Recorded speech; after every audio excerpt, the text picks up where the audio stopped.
innovation na makambo ya mpepo tope aviation na RDC. Compagnie africaine d'aviation CAA na mokuse alela yango minu na nenga kosakana te di et commandé domaine na ye après réception ya premier Airbus A330 oyo CAA yaka nango mikolo eleki yango nde sukisaka masolo ndimela ngai mwana Kongo ke CAA auti lisusu kobambola koko na botu na domaine aérien avec arrivée pe réception ya deuxième avion esika Airbus A330. Airbus A330 deuxième frappe yango yo ya mokwake na mapate RDC ya boebondi melangai ke mon côté na terrain po ezala nanu te ekomi lelo ntimba na nzuzi veut dire mapasa Airbus A330 ba avion ya mokwake ya liboso eyaka yango yo bozwa lix eza nango neti soki omatio kita na ote po confort nango eza na ba angle nyonso kobanda na bakiti na couloir na first class na classe économique et bongo bozo ya mibale yango yo nyonso eza na excellence pe noblesse moko hors pair boyeba pe bosimba ke Airbus A330 eza ba marque ba avion oyo bomodaka na international ba compagnie aérienne de renom pe crédible nde basalelaka yango bokokuta yango na bamboka lokola Allemagne veut dire na Machaft pe ba pays européen ebele kutu batu ya baaffaire pe mingi ya minene na monde mingi basalelaka yango po na kitoko pe bopeto na luxe na yango surtout mécanisme ya sécurité eza nango chaque siège ndenge kaka boza komona eza na mwa mini télé oyo kotalela bafilme ennui, fatigue, okotika la koyoka yango te USB na pointe pour na chargement ba téléphone tope ba utilité mosusu Airbus A330 ya mibale ya CAA ekomi eza na deux classes first class pour na bino ba grand monsieur na ba grande dame pe ba personnalité misusu ebele avec 36 sièges classe économique pe ezali po na bino bosalaka baaffaire pe bato nyonso ba amoureux ba voyage avec 267 sièges mokoka sala voyage dans ba meilleures conditions ndenge nanu ezala te avec Airbus A330 ya mibale ya CAA avion ya sika oyo euti kokoma ekwei deja na mabele timba na nzuzi lelo mibale moko te na Congo bana Congo pe bapaya basepeli oui CAA mfumu na ba innovation deuxième avion Airbus A330 yango ekomi. Bon début de semaine à votre nabino, merci pour vos ébélés, vos sabbats télévision, nabino pour la colonne d'info, l'ingala du journal, il y a peuple pour la peuple, tout fond, la journal pour notre chef de l'État, Félix Antoine Tshisekedi Tshilombo, il y a un baki week-end de l'équipe représentant, il y a un jeune ou un Outaki, dans 26 provinces, il y a la République démocratique du Congo, héritier, Mapindemi, il y a pas de détails. Après l'échange, le président de la République n'a parlé du peuple. Conseil national de la jeunesse, ba représentant et la jeunesse, ba outeki bisika na bisika, c'est-à-dire ba chef lieu à ba province, ba yaki pona ko remercier chef de l'État. 26 provinces nyonso ezala ki représenté. Bazana esengo na ndenge président de la République azali kotia bangoka na masolo ya mboka na o etali jeunesse.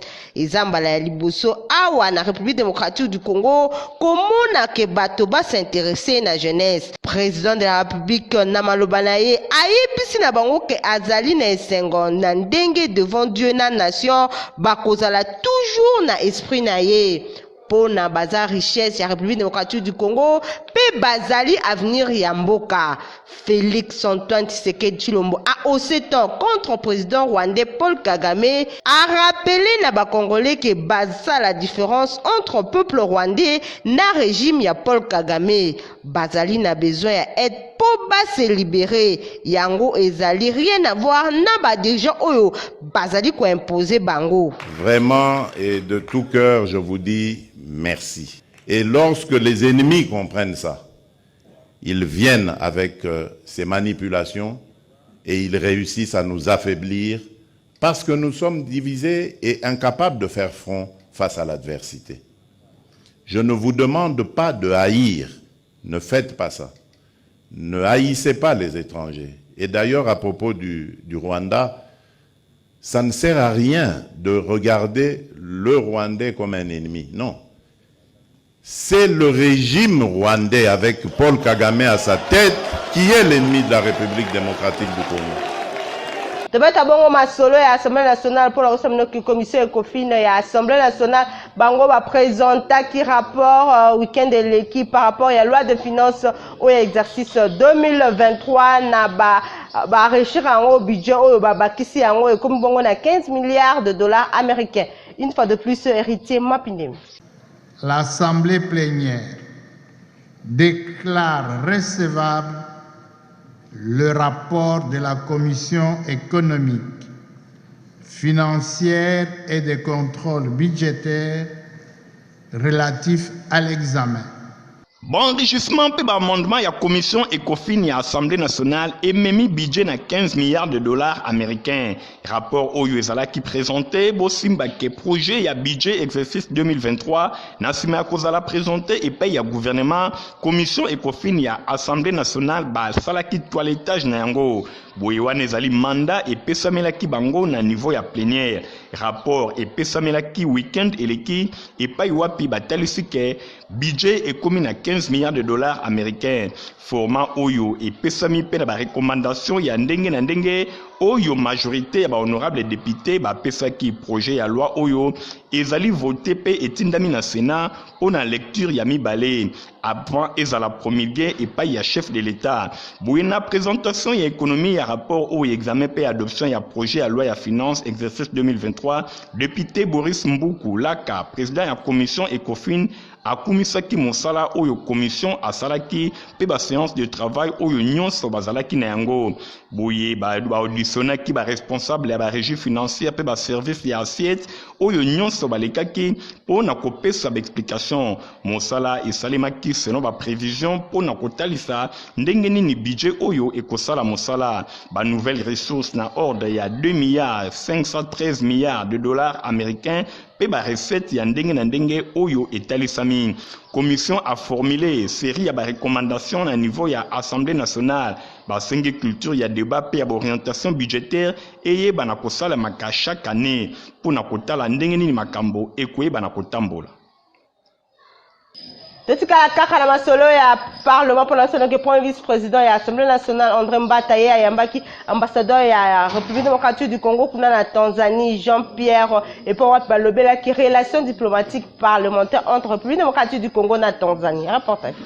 André Mbata, Betou Koumesu, premier vice-président ya chambre basse ya parlement, ayambaki week-end de l'équipe Jean-Pierre Massala, ambassadeur extraordinaire pe plénipotentiaire ya République démocratique du Congo accrédité na Tanzanie. Ba échange na bango et tournaki mingi autour ya ba relations diplomatiques pe parlementaires. Na suka masolo na bango, Jean-Pierre Massala alobaki boyi. Ayaki pona kobeta masolo elongo na premier vice-président ya Assemblée nationale. Masolo na bango balobelaki 2 points. Renforcement ya ba relation d'amitié, surtout renforcement ya diplomatie parlementaire entre République démocratique du Congo et Longo na Tanzanie. Surtout na période Oyo, République démocratique du Congo azali victime ya agression. Renforcement ya ba relation Oyo et Longo na Tanzanie et kozala utile bango nyonso ba institution mibale bazwami na SADC pe EAC. Deuxième point, balobela kimingi démarrage ya activité pour na parlement Oyo, Assemblée législative pe communauté ya Afrique de l'Est na tina wana RDC auti kosadere. Alobi ba beta ki masona premier vice-président ezali possible pour na parlement ba na commettre en place ba disposition ya secrétaire général ya Assemblée législative ba kombo ya ba parlementaire oyo ba kozala na Assemblée législative ya Afrique de l'Est oyo ezali ko démarrer misala na yango kalate. Debeta bon masolo ya primature Premier ministre Jean-Michel Sama a président qui samedi na palais du peuple cérémonie ya clôture ya ba travaux na o etali exposition ya Expo Béton 2022. Nadine son reportage. Premier ministre Jean-Michel Sama Lukonde Kenge a présidé qui week-end électu na palais du peuple cérémonie à clôture ya misala ya 6e édition ya Expo Béton na engagement ya kozwa en compte à travers cadre moko ya concertation tripartite.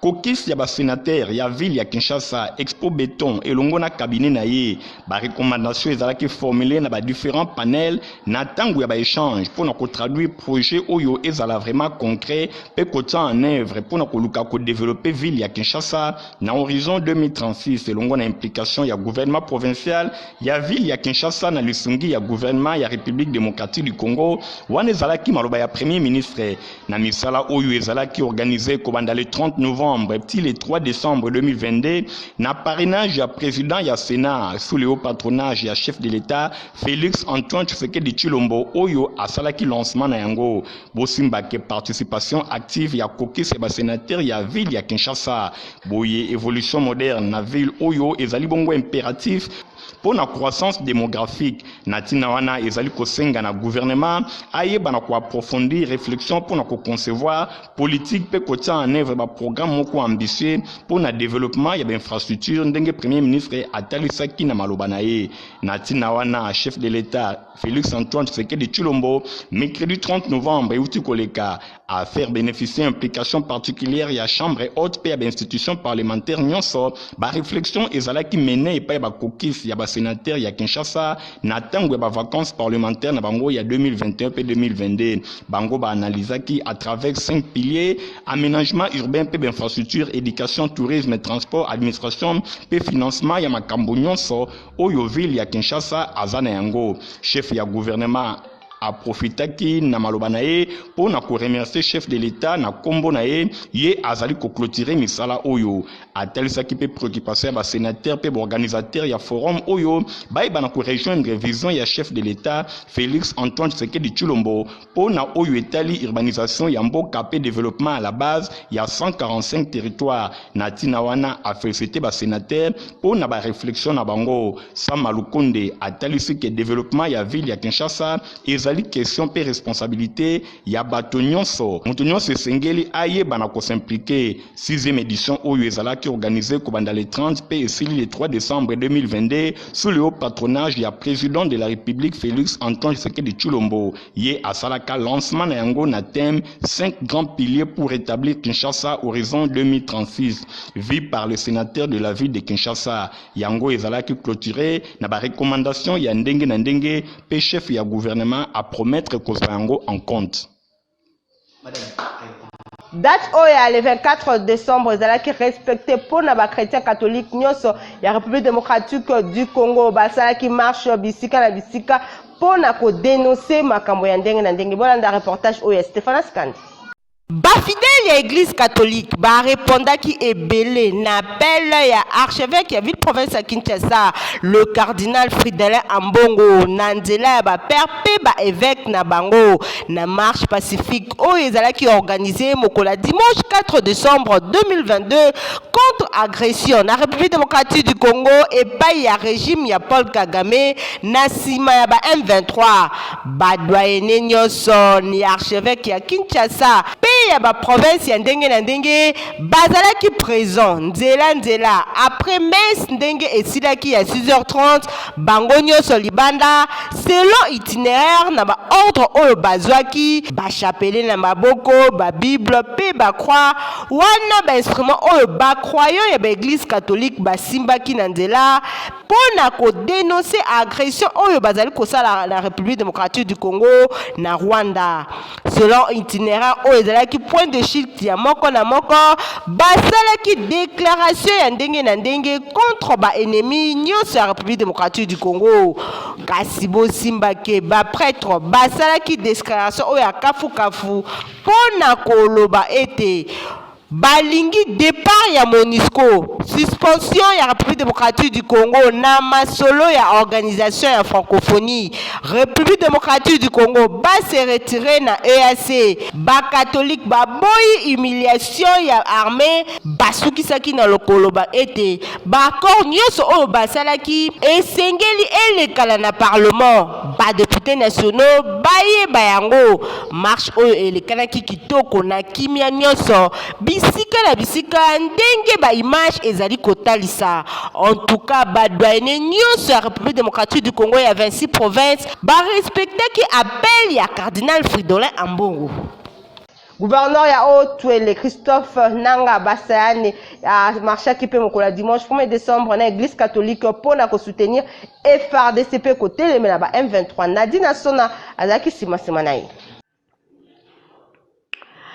Na bobimine na messe na cathédrale Sainte-Thérèse ya Enfant Jésus boye bake gouverneur ya Otuele Christophe Baseane nanga a rejoignaki ba fidèle ya paroisse Saint-Rosaire pour na komarche na bango elongo kokoma na bango na rond-point Lumumba oyo ezalaki point ya rassemblement ba marcheur bazwaki avenue du 30 juin pour na ko rejoindre esplanade ya chantier ya sanctuaire à Noiri Tenengampeta sur place diocèse ya ici Ronyangara. Monseigneur Julien Andavo a dévoilé qu'il n'a pas fidèle lettre d'appel Oyo pour na manifester et pas yuapi conférence épiscopale ya Congo et Tindela Kibango pour na dresser parole na likambo etali situation sécuritaire ya République démocratique du Congo. Otamboli koye kokutamboma kimia ensonga o ekolo ya biso bae bazali kubunda bazala na mpiko bami morote bazali kusunga wana biso. Bosengel koyeba ke représentant personnel ya chef de l'État Félix Antoine Tshisekedi Tshilombo oyo ezali bongo gouverneur Christophe Baseane nanga a réceptionnaki déclaration ya basango. Tozana unique obligation ya ko se mobiliser. Otuele nyonso en particulier ba jeune ba s'enrôler. Osambela et ko bakisama na engagement na biso. Otuele via église catholique ba marquaki présence na bango na marche oyo nyonso wana pona ko soutenir ba autorité pona ko défendre intégrité territoriale ya République démocratique du Congo. Secrétaire général ya parti Lumumbiste unifié Paluna Mukuse Mwanamboka prof Willy Makiashi azonga kibongo na Kinshasa mokola vendredi 2 décembre après qu'on participé na 26e congrès international socialiste na Espagne. Bozongi na awa ayamama kikitoko na ba militant ya Palu. Michael Bristoto azalaki na compte ya Folingala. Asalaki mobange na descente musclée na aéroport international Njili wapepa ya yambamaki na tonnerre to lokito ya bantimbwe ba membre pe ba cadre ya parti Lumumbiste unifié Palu na Mokuse oyo bayaki koyamba ye nani le seul et l'unique secrétaire général et chef du parti à Palu le professeur Willy Makiashi.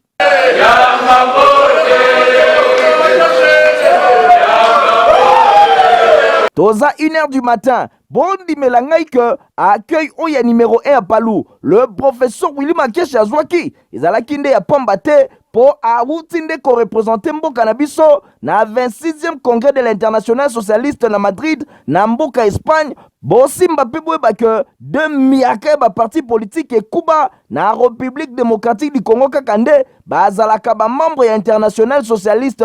Palu oyo ye moko professeur Willy Makiashi a représenté qui PUDPS oyo ezalaki représenté et pas ya secrétaire général nango Augustin Kabuya oyo aponamaki na compte ya République démocratique du Congo lokola vice-président ya région Afrique. Milulu yango bosimba que ezalaki mingi pendant na cadre élection ya ba membre ya présidium ya institution oyo pour premier ministre espagnol Pedro Sanchez oyo azalaki kokamba yango lokola président et longo na vice-président na ye la Ghanéenne Benedicta bakomaki fin mandat. Boye deux grands partis à République démocratique du Congo ba représenter qui valablement Mboka kutu Willy Makiashi et longo na ba congolais oyo bazalaki kuna bazwaki maloba pe ba betaki loboko na mesa ba telemeli avec la dernière énergie agression rwandaise contre la République démocratique du Congo. Basembola ki situation yango kitoko liboso ya bato nyonso surtout boyebi ke professeur Willy Makiashi secrétaire général ya Palu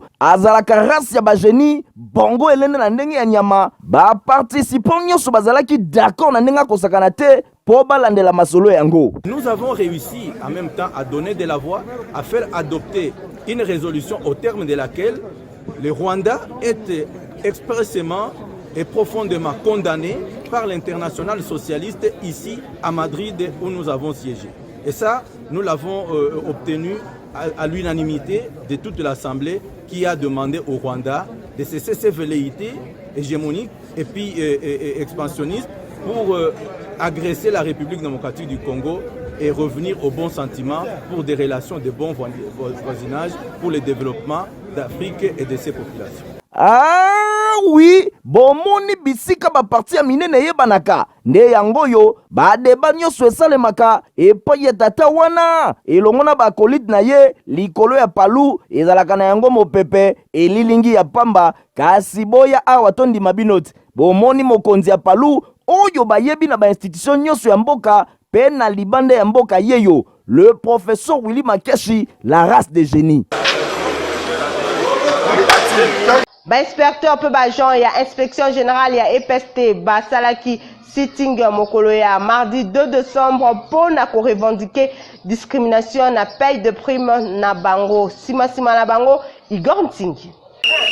Inspecteur ya EPSP ya République démocratique du Congo nandela ya ba syndicat na bango SIADEC syndicat des administrateurs et enseignants du Congo l'INAFE ANSI Sinamoso Sineco Sinecat Sindedri Sinape SLEM Sinasop pe misusu basalaki masko banda na inspection générale ya EPSP n'a parlé de la nation.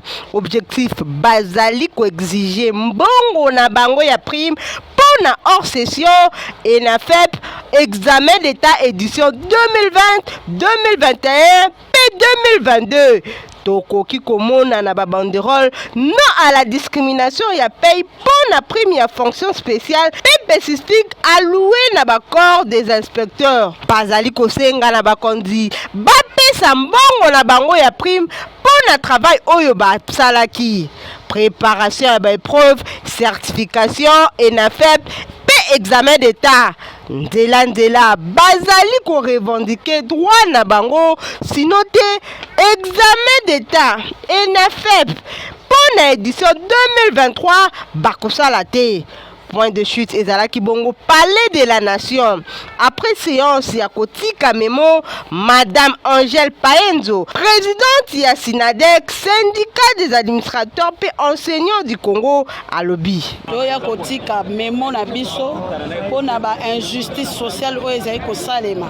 Bazali ko futa batu ba prime selon ordre alphabétique. Alors batu misusu baza lésé, batu misusu bazo zwa mbongo yango wana to lobaki lelo il faut to loba non tobo ya injustice sociale tobo ya o ezali ko lésé batu misusu to sala examen d'état banda na dissertation tena FEP tena sospe correction donc nyonso wana efuta mateti lelo Valère Mundondo ya l'INAFE yepe azanga ki maloba te ye lelo awa na présidence wana koyebisa tata mokonzi ya ekolo ke inspecteur na agent na ye baza clochardisé situation ya inspecteur na agent na ye ezali mawa revenu inspecteur ezali mawa yango toyeba tata mokonzi oto akoyebisa ye lokola ye alobaki ke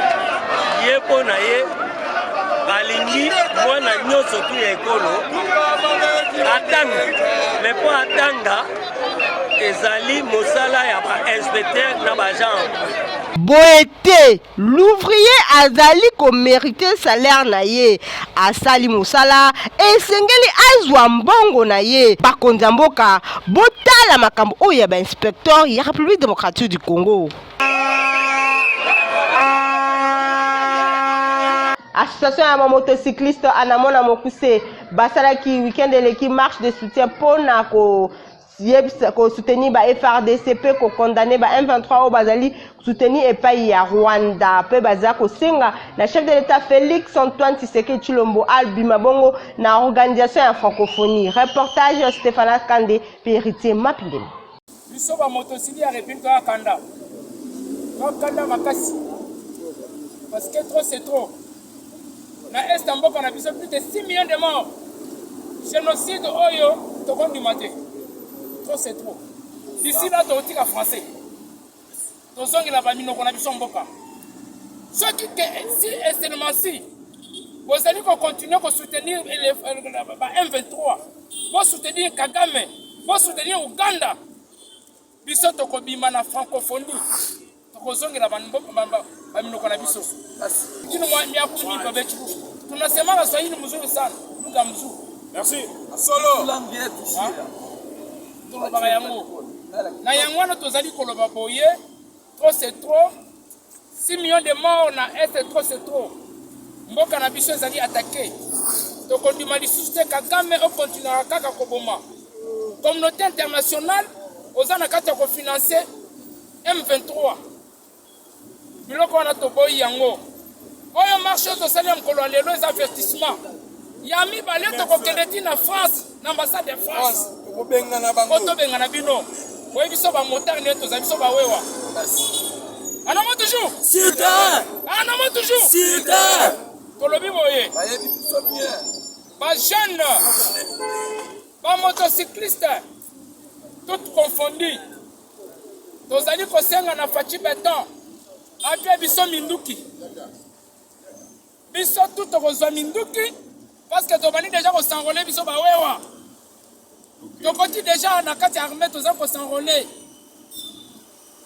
Mon général Christian Chiwewe, yo moko yebi ba solo ndenge ezali. To bandi déjà kokota tozo belé déjà. D'ici là dosi la nana Kagame, to kokota ti na kati. Pour cette fois-ci trop c'est trop. Biso ba wa to kondima yango lisusu. To sengi na fatia pese biso mindu. Dosi la nana roi na Rwanda. Poto malonga pona bala na bino eza mongo Protivap. Yena zoko ya bien. Bébé pro azoko ya bien po ayaka Protivap. Bongo bébé ni pipi. C'est etumbana pota. Ndeko na malika mini mo ezolela makasi bo ezo kanti la balabala. Yeka boy ali ana pasi mwana oyo. Mwana ko ali ala pasi te. Est-ce que biloko azolia oyo azosepela nango? Tala bébé pro ye aliaka kaka Protivap. Bandiku naza kupesa bino Jean-Pierre ya mwana oyo. Bébé pro banda kuma kuria aliaka kaka Protivap. Butala ekola linai. Protivap kitoko na miso elengi na munoko misala na nzitu ya bana. Pona société ya santé ya bana esengeli baliaka potopoto Protivap. Tala lelo yo bébé pro akori malamu po aliaka potopoto Protivap. Bina kuna chimakate. Aha! Bitsonya zoto bina dansa ba bébé. Toke baya bayango chante kitoko nzoto makachi. Mboka mobimba echite ingi yo. Ha! Protivap potopoto kitoko pona ba bébé pro.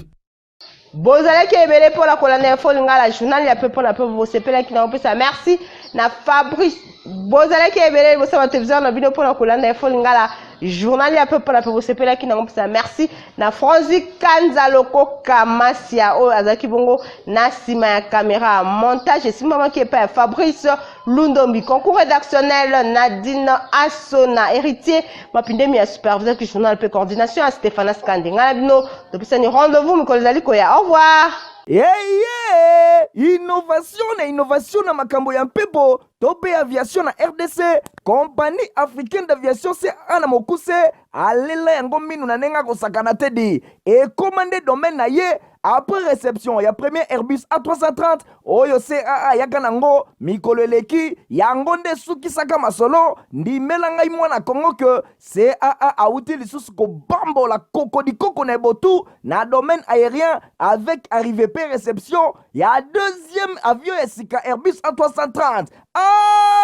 Airbus A330 deuxième frappe yango yo ya mokwake na mapate RDC ya boebondi melangai que mon côté na terrain po ezala nanu te et comme il est lontimba na nzuzi veut dire mapasa Airbus A330 ba avion ya mokwake ya liboso yaka yango yo bozwa lix eza nango neti soki o matio kita na ote po confort nango eza na ba angle nyonso kobana na bakiti na couloir na first class na classe économique et bongo bozo ya mibale yango yo nyonso eza na excellence pe noblesse moko hors pair boyeba pe bosimba que Airbus A330 eza ba marque ba avion oyo bomodaka na international ba compagnie aérienne de renom pe crédible nde basalelaka yango bokokuta yango na bamboka lokola Allemagne veut dire na Machaft pe ba pays européen ebele kutu batu ya baaffaire pe mingi ya minene na monde mingi basalelaka yango po na kitoko pe bopeto na luxe na yango surtout mécanisme ya sécurité eza nango chaque siège ndenge kaka boza komona eza na mwa mini télé oyo kotalela bafilme